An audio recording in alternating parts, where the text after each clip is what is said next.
Lots going on in the world on today, April 3rd, 2025. So, a lot is happening in the world. There's no doubt about that. And we'll be talking about that here on the World Edition. Trump unveils tariffs, and definitely that is something that folks are talking about as they're saying that on the Financial Times that Trump's tariffs are an economic emergency for America. And this could get much uglier, is what Politico is saying, the fatal flaw in Trump's trade war. So that's something that folks are talking about in the sense of what's going on in the world and around the world. So definitely that is a conversation that people are having as well.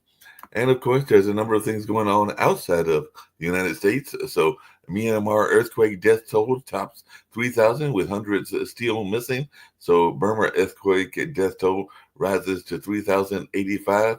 Humanitarian crisis is deepening, is what folks are saying about that part of the world. And Hungary says it will exit ICC as Netanyahu visits. So Palestinian authorities demand Hungary arrest visiting Netanyahu, and Hungary says it is withdrawn from the ICC as Israeli leader visits. So that's something else we're hearing as well.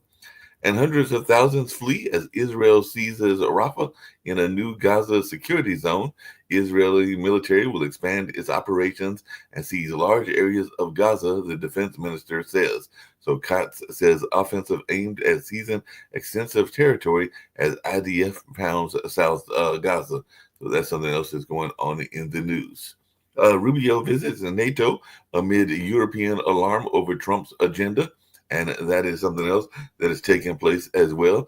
Rubio visits NATO to reassure commitment to allies, but asks for more defense spending as well. So, in NATO talks, the Trump team puts onus on Europe to defend itself. And it looks like Trump's tariffs spared no country.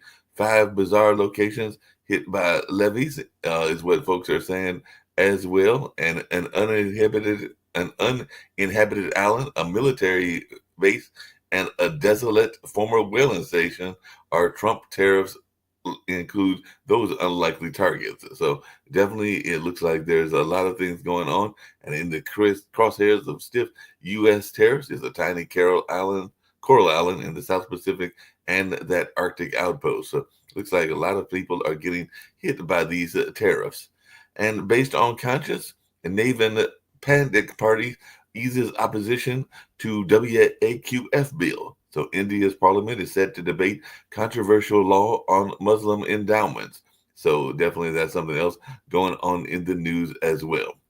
And thousands of Haitians take to the street to protest surging gang violence.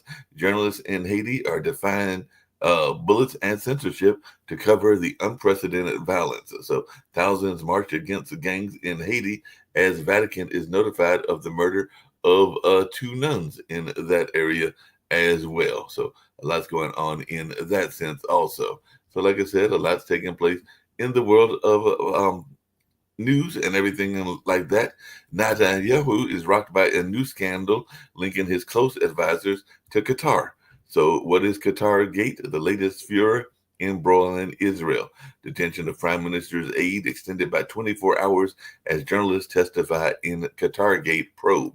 So, that's something else we're seeing in the news as well. And Macron weighs in on Le Pen verdict for the first time. The law is the same for everyone, apparently, is what he is saying. The EU Parliament has transparency problems. Marine Le Pen's case is a window into what's wrong. So the judge who banned Francis Le Pen gets police protection as Macron condemns the threats. And Israeli airstrikes pound the Syrian military airbase and hit Damascus. Syria condemns unjustified Israeli strikes as tensions rise over Turkey. Israel hit Syria with new strikes and ground raid as tensions soar. So that's something else we're seeing in the news as well. And Gaza bakeries shut and painkillers on ration after months of Israel blockade. So desperation grows in Gaza as the UN shutters bakeries. So definitely Israel claims that there is enough food in Gaza, that there's enough food in Gaza. Uh, and I guess that they're saying that claims otherwise are ridiculous. So definitely that's something going on as well, even though the article says Israel claims that there's enough food in Gaza. Ridiculous. And I'm trying to figure out whether they're saying that it's ridiculous that they don't have enough food or that they do have enough food. But some of the folks that are joining may have their thoughts. If you're watching, you may have your thoughts as well. And South Korea's acting president urges calm, tighter security ahead of impeachment ruling. So South Korea at a breaking point ahead of the ruling on President Yoon's impeachment. So definitely that's something that we're hearing about as well. And it looks like the 4 U.S. soldiers who died in Louisiana in Lithuania swamp when their vehicle sank have been identified.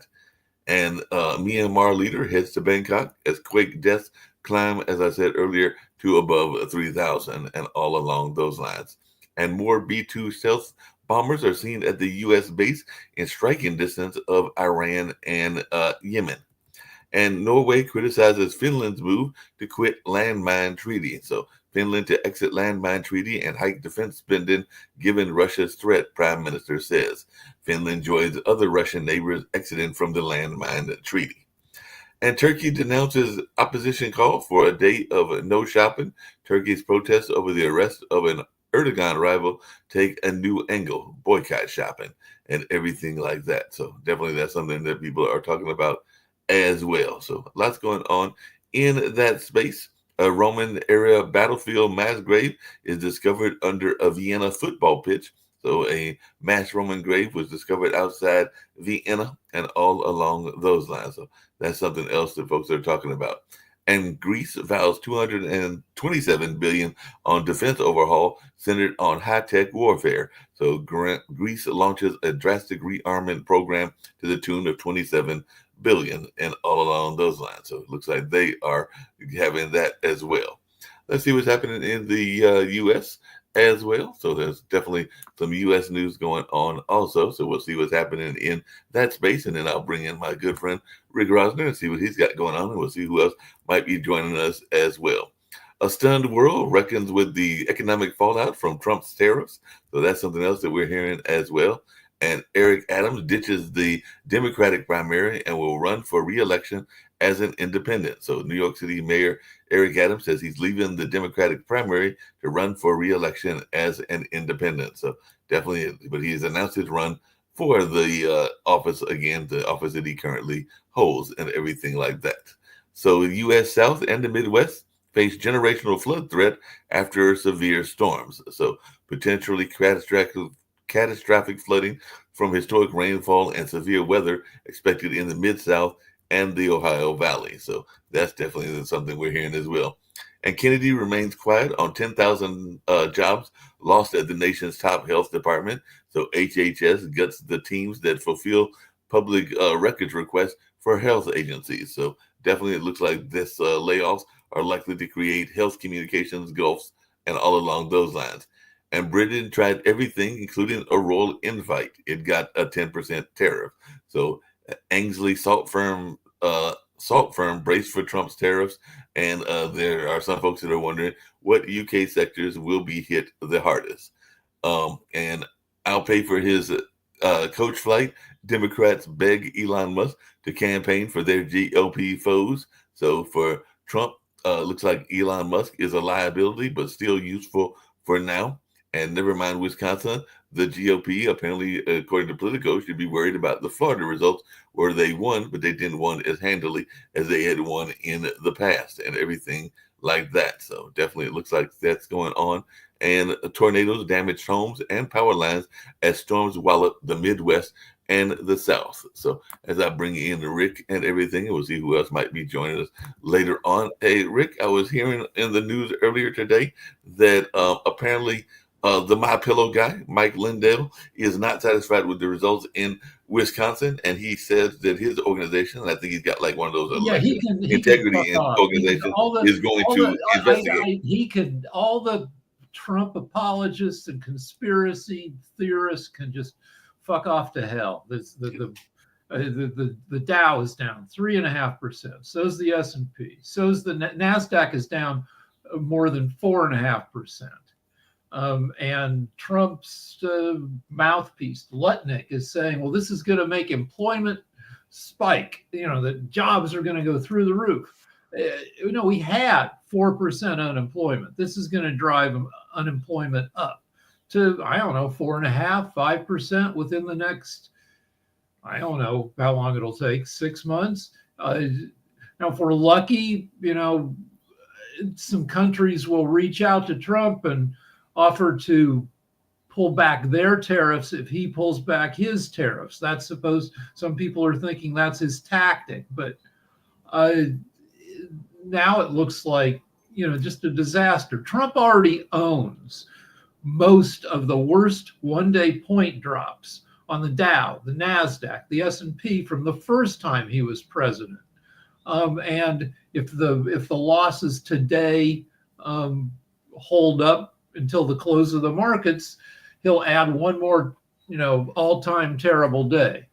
Well, you mentioned something about one of his people that is his mouthpiece and everything like that. And there's already some speculation. I was reading an article earlier today that says that could be his fall guy already in place. So he already may have a fall guy lined up in Lutnick, because apparently Lutnick is the one that has been pushing the most solidly for the tariffs. So they're saying that if the tariffs are as bad as folks are saying they are right now, and as folks are expecting them to continue to be, that he's already got a automatic fall guy.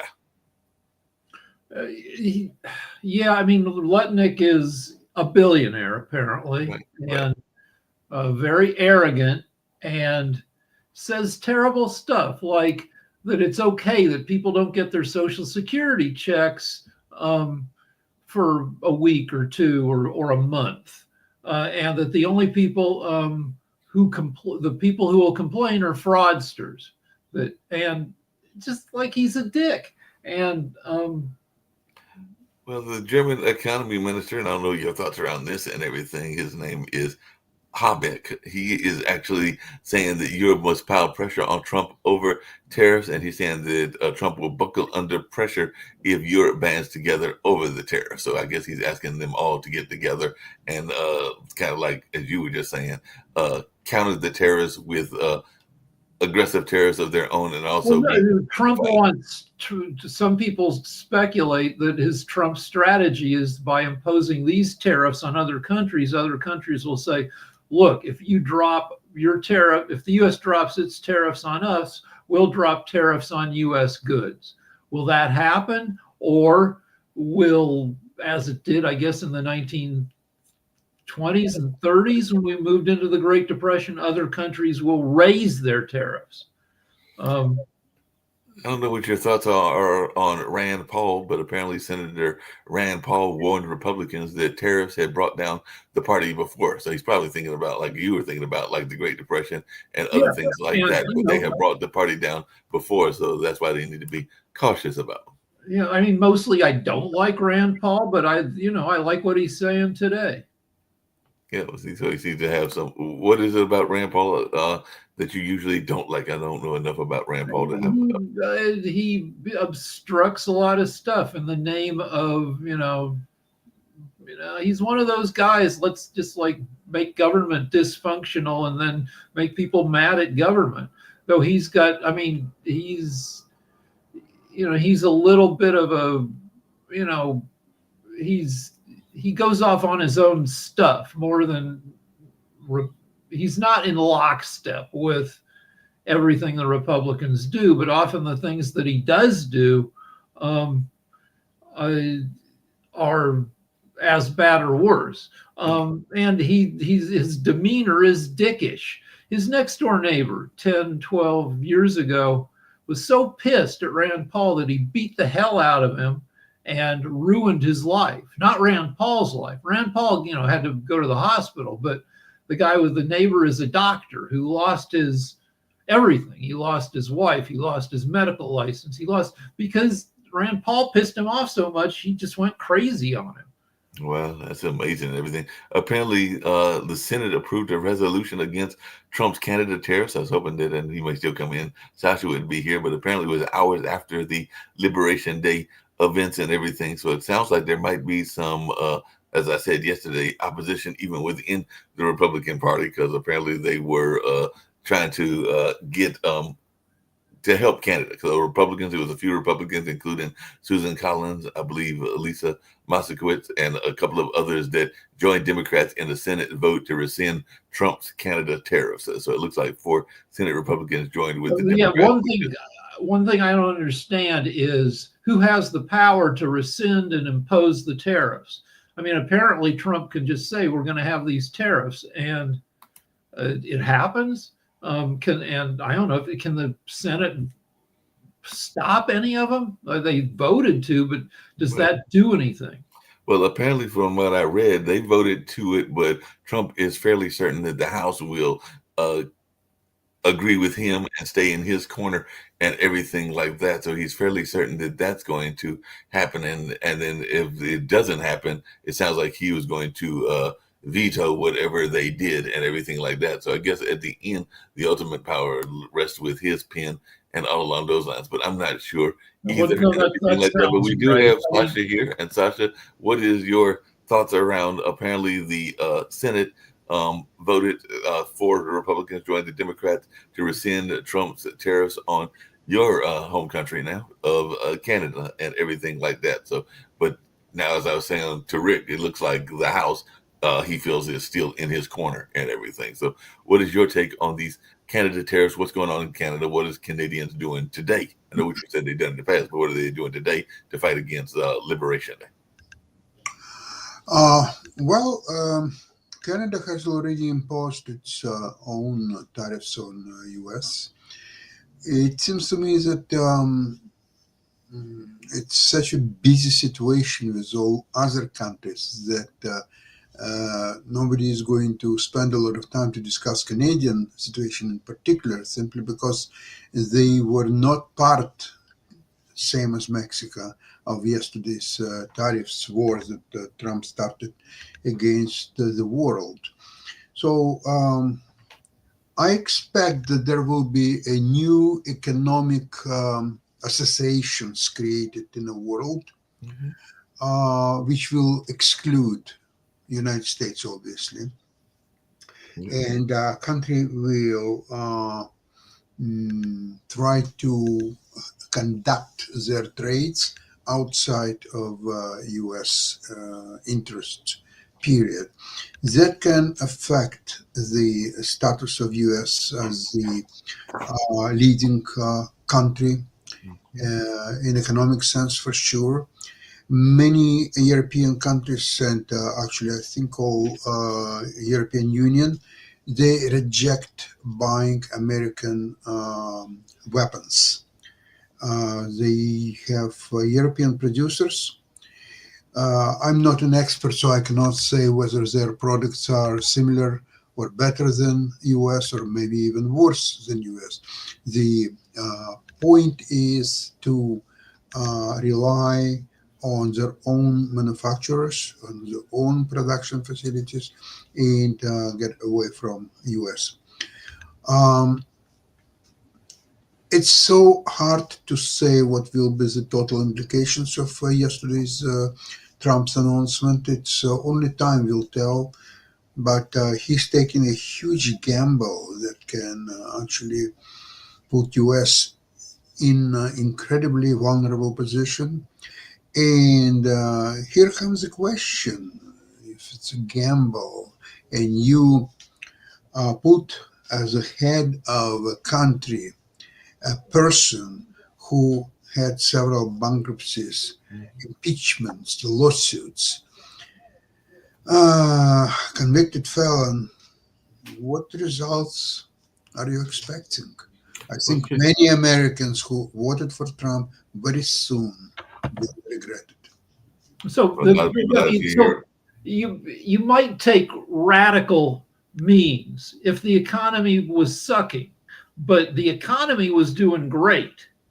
We've had 4% unemployment for a couple of years. Stock market was doing fine.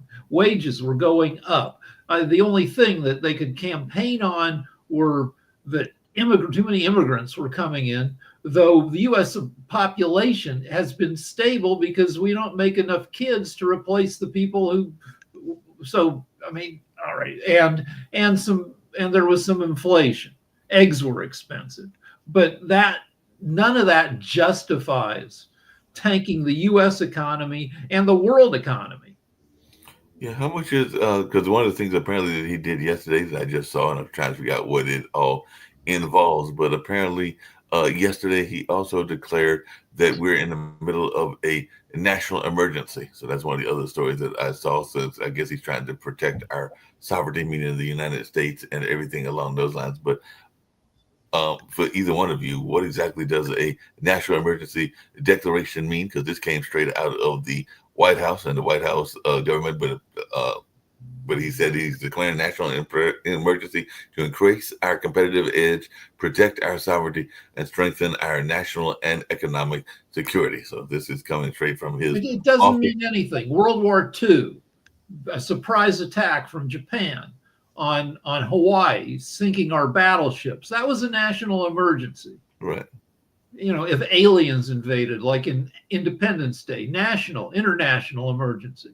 The only national emergency is Trump pulling this shit.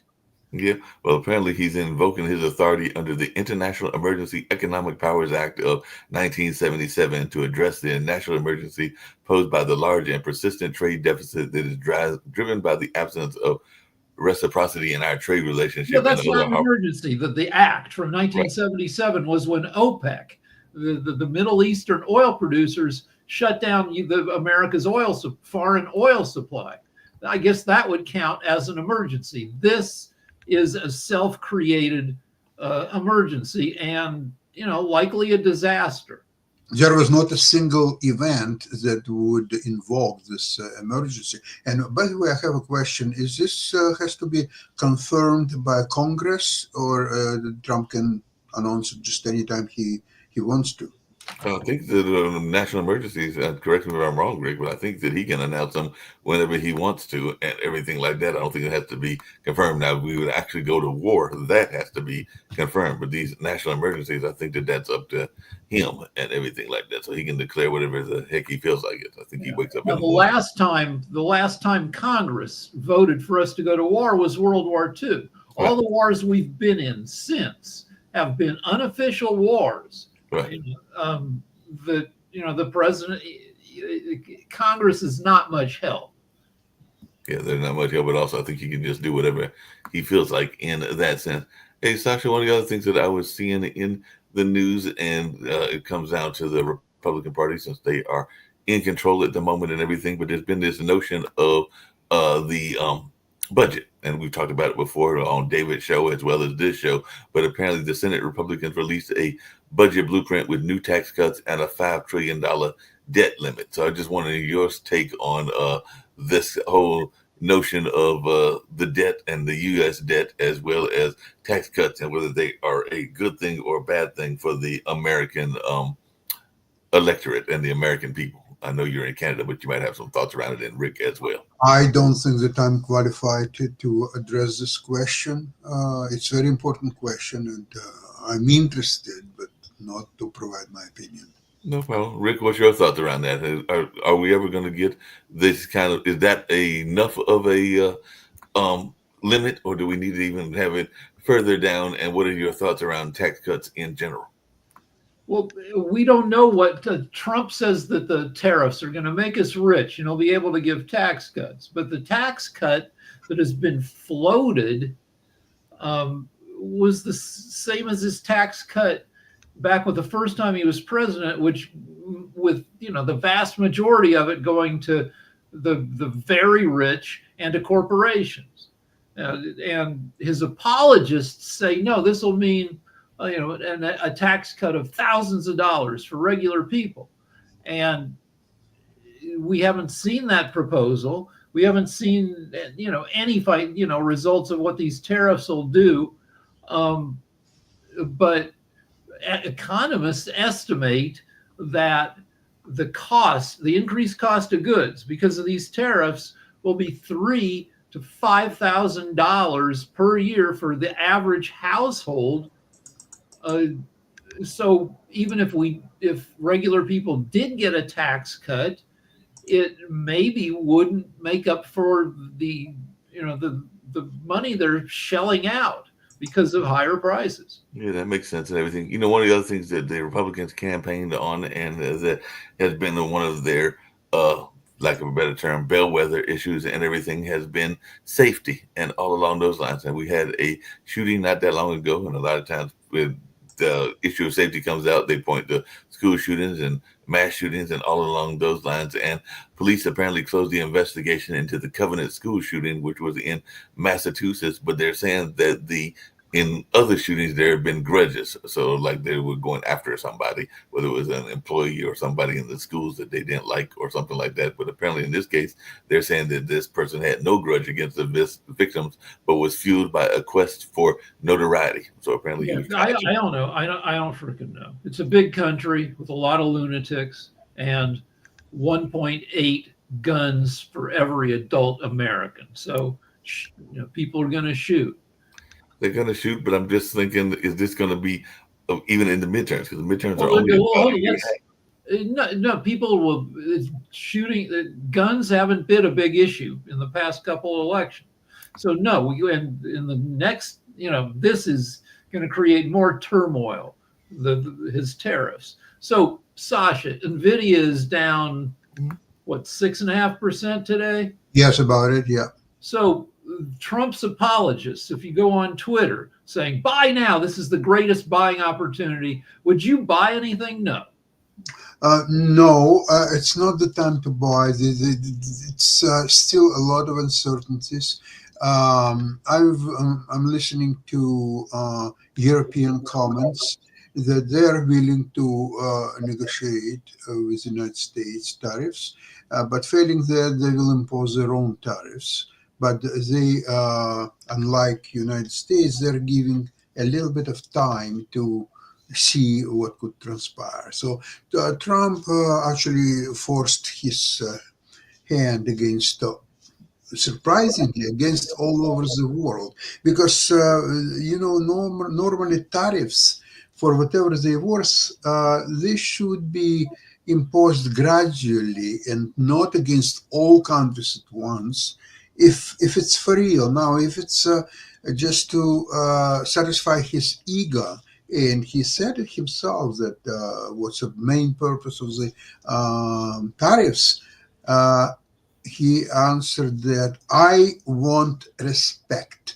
So it's very personal for him, this tariffs. It's nothing to do with the interests of American people or United States as a country. No, it's his personal crusade. He's a very vindictive man. He remembers how the leaders of foreign countries, they were laughing at him and thinking and talking about him as a real...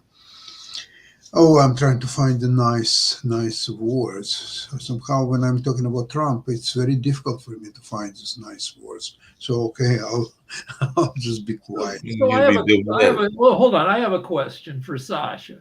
Yeah. So Putin is worth an estimated $200 billion. Why aren't conspiracy theorists theorizing that Putin just paid Trump $2 billion to tank the world? Trump imposed tariffs on 185 countries and territories, no tariffs on Russia. Well, okay, it's type of a conspiracy theory, which obviously has right to exist. First of all, I've seen some estimates of Putin worth of $1 trillion, not 200,000 or 200 million. Or billions, sorry. Could it be $1 trillion? Well, if you arguably control the biggest, largest country in the world with all the minerals and gold, oil, and just name it, everything is there, and he controls it, now you may imply that he might as well own it if he controls it. And it now depends how successful he will be to bring it over to his daughters or whatever will be his successor. Okay, but that's a different topic. So arguably it could be $1 trillion, and it could be much more than $1 trillion. But let's agree that it's trillion or half trillion. It doesn't really matter because Putin is there. He will be ruling Russia until he'll die. He's in reasonably good health, although I've seen some reports that he has some prostate cancer in certain development stage. So I don't want to comment on that and prove one way or another. So about giving him this money, doubt it, because you have to look at a transaction itself. When I was always in my active life, I was offering some different business transactions.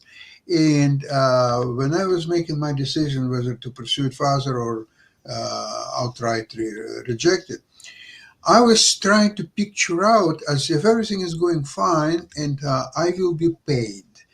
How physically it will happen? Will I be paid cash or bank transfer or a credit card instrument, or like what, in which way? And if I couldn't picture it, I would reject this transaction simply because I couldn't see clearly how I will benefit from this. And if I could, then I could pursue it a little bit further to find out really what it's all about.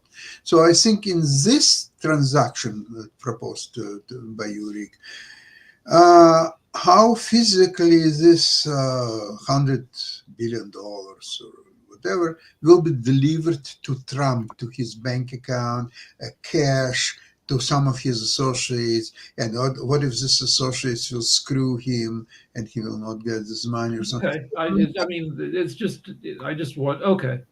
No, the idea that's a good question. If it would be easy to implement, maybe such transaction would happen more often, but it's just physically very difficult to implement.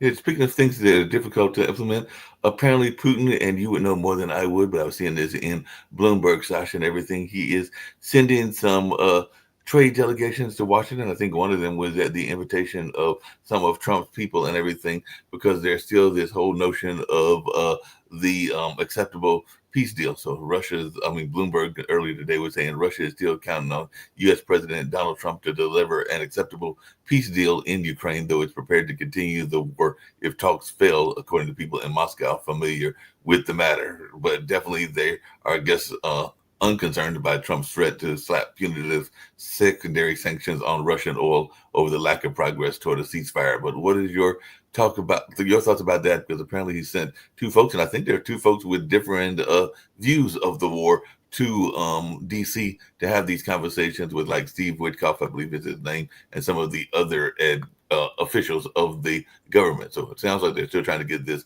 ceasefire going, and they're coming to D.C. to have these talks. So what is your thoughts on this? What is your thoughts on this? And is anything going to come out of it? They're not talk about Ukraine-Russia peace, not at all.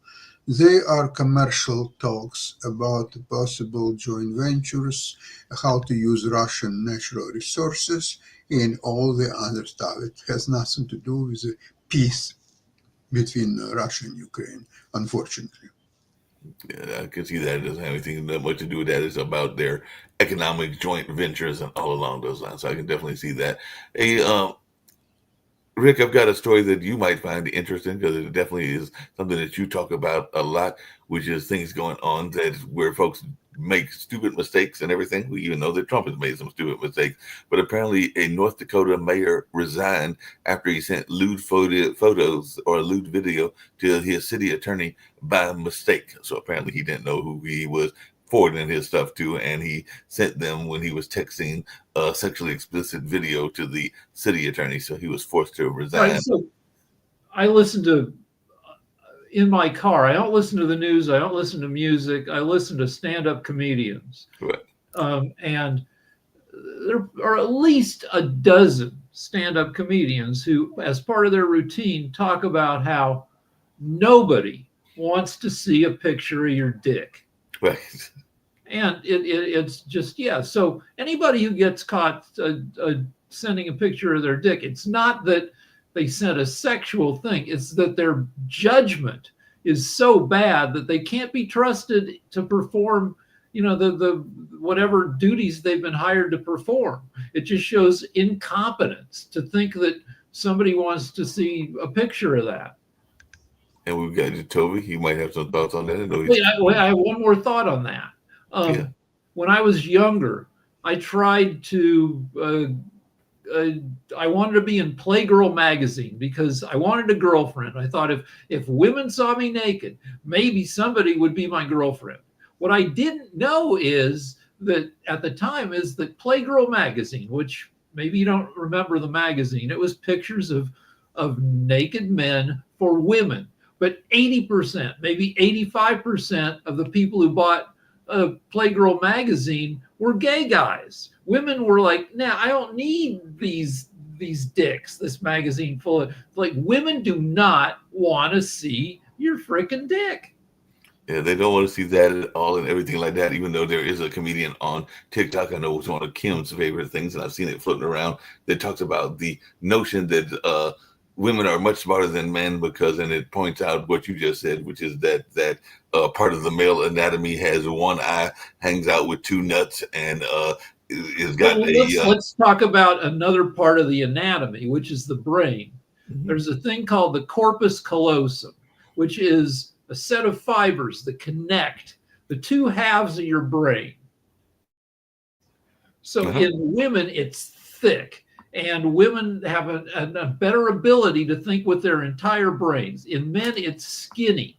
So people theorize that this is one reason that men do stupider crap, that we're more ready to take action because we go off half-cocked. We have less impulse control. The women are essentially more conservative in their actions than men. Because men are disposable. Women have to survive to be pregnant with a kid, to raise the kid. All guys have to do is contribute some sperm. So men are expendable. Men are also made crappier. We're missing half a chromosome compared to women, and we die years earlier.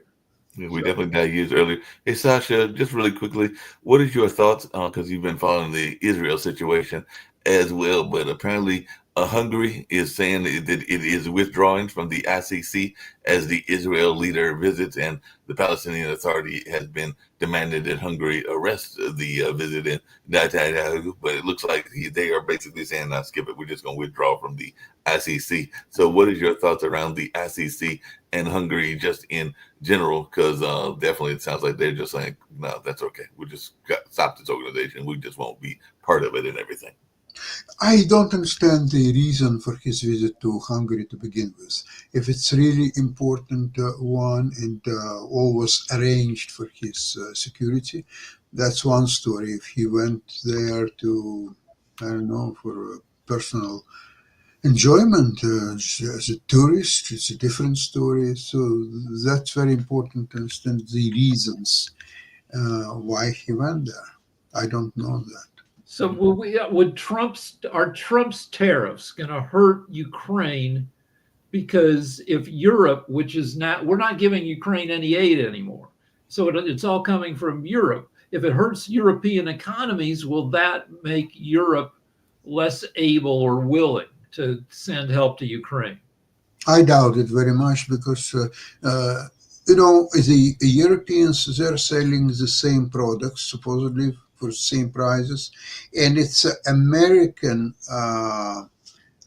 importers. They will have to deal with these tariffs, and whether it will be split between the importer and the paying public, or it will be completely absorbed by paying public, it's unclear. So in either case, the volume may indeed come lower.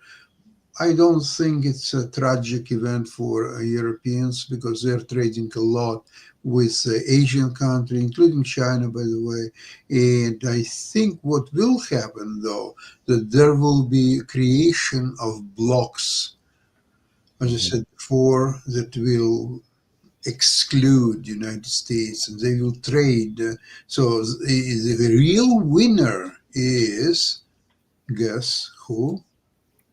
Russia and China. It's BRICS countries. Right. Yeah, they are big winners simply because they now show how that you cannot rely on United States. You have to conduct all your trades outside of US dollar, and that is their great victory. So Sounds like a great victory. if the losses on the Dow Jones hold till the markets close today, this will be the 5th biggest point drop in history. Yeah, that's going to be another big drop, and it could be lasting for days and everything. Hey, Jacoby, just really quickly, because we were talking about the tariffs and everything like that, and I'm still trying to figure this out. Maybe Rick's got some ideas as well. Some of the he hit a variety of countries, and some of the countries made absolutely no sense because apparently there were 5 bizarre locations, including a dissolute former whaling station and a part of the Arctic that has got a lot of penguins. And I don't think that the penguins are doing any trading with us, but I could be wrong. Maybe the penguins are doing some trading that I'm not aware of. So I'm just trying to figure out what was the reason for some of these weird places that he picked. We don't know. He imposed a tariff on a couple uninhabited islands. Right. One of them is, I think, McDonald Island. Some people think maybe he confused it with McDonald's, but people don't freaking know. It's mystifying. So Trump already owns 8 out of the top 10 biggest point drops on the Dow, thanks to the COVID year of 2020. If the Dow drops today, hold up, he will own 9 of the 10 biggest point drops in the history of the Dow Jones Industrial Average. Yeah, definitely. Jacoby, I think you're on mute, but I don't know if you had any thoughts around what's going on in the world, including the tariffs and everything like that. But if you did, we wanted you to jump in as well. Mark, you're trying to make sense out of somebody who has no clue of what he's doing. That's what we're trying to do, and knows that his followers won't actually look up the stuff that he puts out there. He could have put Wakanda on there, and his followers would have said, "Hey, yeah, look at there." He doesn't know what he's doing. He saw names, and you notice the one thing he didn't do was put tariffs on Russia. So again, they don't. He's horrible.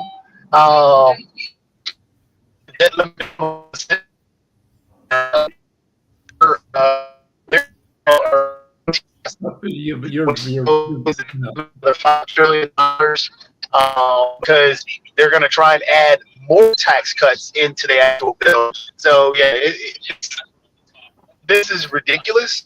And yeah, everything's about to skyrocket. But his followers will defend it and say, "Hey, we're going to give him extra time," even though he told us on day one he was going to lower all this stuff, and everything went the opposite direction.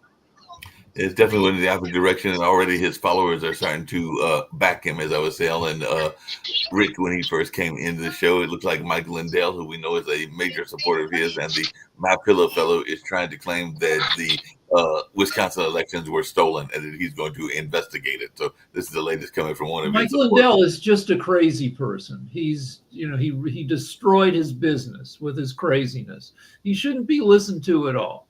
He doesn't need to be listened to, and I don't even know that My Pillow was all that Trump.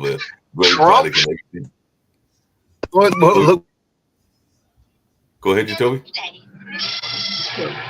So you're. I was saying that Trump shouldn't be listened to at all either. But look where we are. Yeah, if you're looking to buy a new car, now is the time to do it because.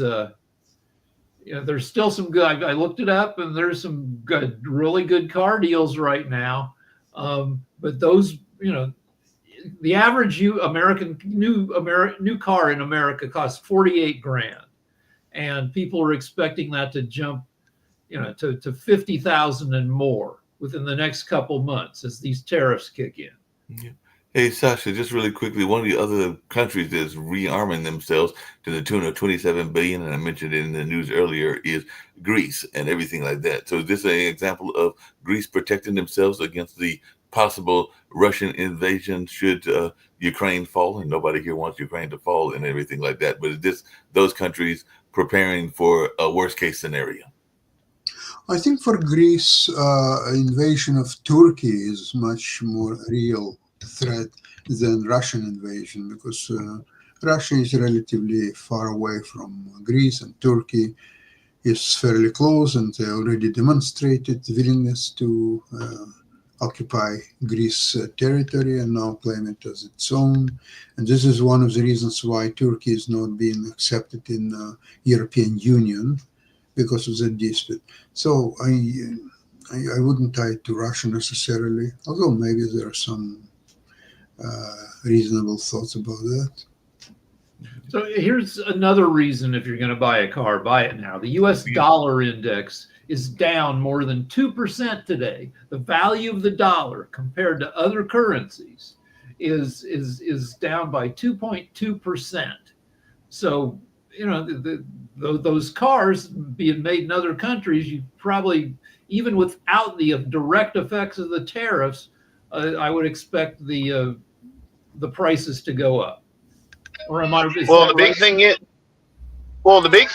that once they run out of product that's already here, the actual stock product, that's when the prices are going to jack. They're going to go way up. And then on top of that, the sad part is that's going to happen with parts. That's going to happen with everything else. So even, you know, the maintenance on your car is going to go up. Insurance on your car is going to go up. Everything is going up. That's the fun of tariff. Mark Cuban said, go to your local big box store, go to Costco and stock up on consumables. And Mark Cuban is a billionaire who actually knows what he's doing. Yeah. But, you know, that's tough for a lot of people, because most people don't have, you know, $3,000 to stock up on consumables at Costco. And most people live in crappy apartments that they don't have room for a stockpile. Hey, by the way, speaking of, well, even more so, most people are living check to check, and because they're living check to check, they can't afford to stock up. They can't afford to buy the stuff. So it's going to be, there are going to be a lot of people filing for unemployment very soon. Oh yeah, a lot of people are doing that and everything. Hey, by the way, and this is an interesting article that involves a sports franchise that is beloved by many and a sports brand that is definitely beloved by many, but apparently they are caught up in politics. So neither the Chicago Bulls nor Nike have publicly commented on a document released last week by court filings that list their uniforms and sneakers as a way to identify members of a Venezuelan gang targeted for deportation. So apparently if you've got if you look a certain way, maybe like if you're black or brown and you have a Chicago Bulls or a Nike outfit, they may think that you are a member of the Trendiar gang, which we know is a horrible gang and everything. But apparently this is some way that the Trump administration has been using the Alien Enemies Act to deport or forcefully relocate dozens of people suspected of being part of this gang. So I just wanted your thoughts around this. So far the brands aren't coming out and saying a statement one way or another, but it does look like they are using this as a tool to identify people. So it's a form of profiling as far as I'm concerned. But what is your thoughts around this notion that folks have got a Jordan outfit, or you've got some other outfits that you might be branded as a gang member? Anybody? I don't know. Sorry, I was clicking around to see what else is going on here. No problem. I was just bringing up this story that there's it came out from the Trump administration where they're using certain clothing items to identify gang members of the Venezuelan gang, and among the items are. I don't know that the Trump's statements can be trusted given, you know, everything that's gone on. Also, if we, you know, here's a number: 30,000 misstatements during his first term as president. That is 20 public lies or misstatements a day on average. And if you look at it over the 4 years of his presidency, he started with only about 10 lies per day. And by the end, he was at 30 lies per day. So I don't know. If anything Trump says, you need to verify it by checking other sources. Trust and verify, to use the term that I think the military uses and everything like that. So you got to trust and verify what's being said and everything like that. You know, one of the other stories, and it comes down to something else we've talked about on this network before, which is the environment. And I wish Shaquille was here today because this one I'm going to bring up brings up Sydney, Australia, and everything like that. But how concerned should people be about the climate and the climate's impact on society? Because apparently Sydney got hit by 18-foot waves, and people are saying that they've never seen anything like it. I know that even here in North Carolina, there's been erosion of some of the areas and all along those lines, and the same down there in Miami and other coastal towns. So, yeah, would you even buy? Maybe I'll ask Sasha. Would you buy a property on a coastal property, knowing that it might fall into the ocean at some point or another? But then again, you go to Aruba all the time, so you do like some coastal places. But what is your thoughts around how to invest in? I'm thinking even when you go to Aruba, you're more inland. You're not probably as close to the coast as some of these places. But I could be wrong because I've never gone with you. Aruba is something different, and it doesn't have any history of earthquakes or any other calamities. So the chances of that happening in Aruba are extremely low. That's why it makes this destination so desirable and so peaceful, comfortable. And what you're describing is, no, I wouldn't buy it, and wouldn't recommend anybody to buy anything. And actually, to buy something in the United States of America is extremely risky because the price could collapse at any time. Yeah, that makes sense. But in general, discord, chaos, strife, disasters advantage rich people. Mhm. Rich people have the resources. They may be have less net worth, but they still have a ton of money to swoop in when shit hits the fan and buy. Like, I don't know who's buying, the devastated beachfront property in Malibu after the fires, but it's not poor people. And Well, to that point, I don't know about Malibu, but I've already heard reports about what was that other area that I know that Stella has talked about that they're right next to each other, but one of them is African American oriented, and there are already developers that are moving into that territory. Altadena. So Yes. so the fire devastated two huge neighborhoods, Right. the Palisades and Malibu. Where the average value, well, along the beach, the average value of those homes is way north of $5 million. Right. And then Altadena, which is 20 miles east of Malibu, working class people. Right. And already the rich developers have been, because I've seen several articles that said the rich developers are already moving in, claiming some of that property for new development and all along those lines. So that doesn't surprise me. You live in California, Rick, and everything. So what about California made it appealing to you? And do you ever have any concerns about the earthquakes? Or I don't think you live, because you're probably closer to LA, that you live Yeah, that close to the ocean. we were in the big earthquake in '94, and it was terrifying. But LA was attractive because my wife's from LA. We were in New York City. She got disgusted with New York City. It was like every day she'd see barf. She didn't like New York. Smells like pee and hot garbage in the summer. She wanted to move back home to LA. I was working in TV, and I was glad to move to LA because that's where most of the TV is. Yep, definitely. And plus, LA is freaking nice. We have earthquakes every once in a while, but the sun shines 350 days a year. It never gets cold enough to snow.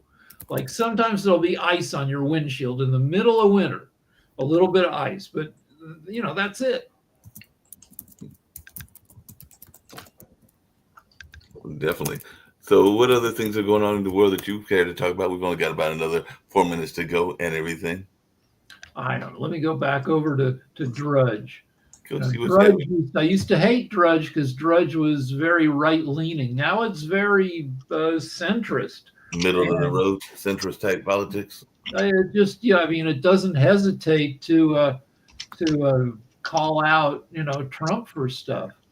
And here are the headlines: terrifying, spelled, like they spell tariff. Trade war begins. Dow down 1,500. USA emerges as biggest loser.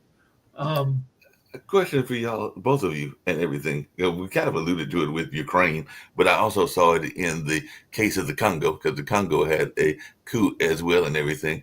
How many mercenaries are out there, and how many of them are just going to different countries trying to help whatever the efforts are? Because apparently in the Congo, the death sentence was committed for 3 Americans who were part of a failed coup attempt and everything like that. And I know there have been, because you mentioned it, Sasha, Americans that have been out there fighting for the Ukrainians or helping with the Ukrainian war and everything. And I know there have been a number of others that have been out there. So is there like this large contingent of people that are just soldiers by nature that just want to go and fight in that mercenary? I was looking it up so that the estimates are in the tens of thousands. That you have private military companies, and it says here's Google offering examples of large PMCs. Triple Canopy has 8,000 military personnel available.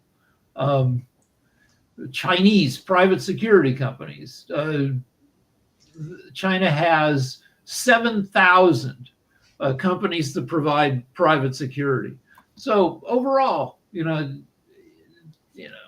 probably 20,000, 30. And if we have a worldwide recession, you'll see more mercenaries. People will need work, and people will need security. But are they listening to mercenaries the same as private security? Because I mean, if you had private security in the United States, it's probably closer to like 40,000 or maybe even more than that. No. I mean, because like private security is usually just some guy in a windbreaker walking around a parking lot. Exactly. But yeah, there are more serious people with military experience. That are trying to do that notion and everything. Like if you watch TV, and I know you're a TV advocate and everything, you would think that there are tons of hitmen around the society, which is one of the reasons that I've never understood how Putin has managed to live as long as he has, because I know he's got to be one of the number one targets and everything like that. So how come a hitman hasn't taken out Putin? It's hard to do. There were 42 attempts on Hitler's life. Hitler wasn't very beloved by people, right? And none of them succeeded. Some of them got close. One of them blew up a room he was in. That was a famous attempt that was turned into a Tom Cruise movie.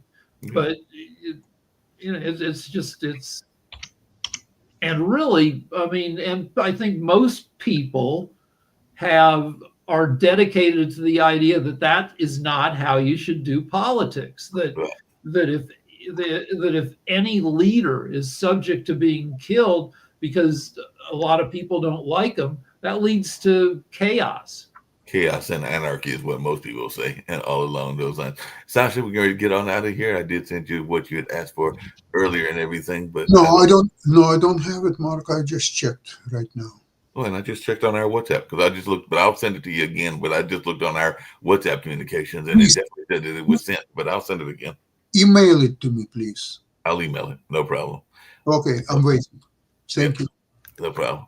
I'll definitely do that and everything like that. So we're going to get out of here and everything. It's been a fun conversation. Hopefully we'll have more of our fellows joining us and ladies on tomorrow. But actually later on this evening, we have World Politics later on this evening. So I'll see you. Right, maybe there'll be better news by this evening. Hopefully there'll be better news by this evening as well. So we're going to get on out of here, and I'll take care of that item for Sasha as well. And then we got do it right away. Yeah. Bye-bye. Bye.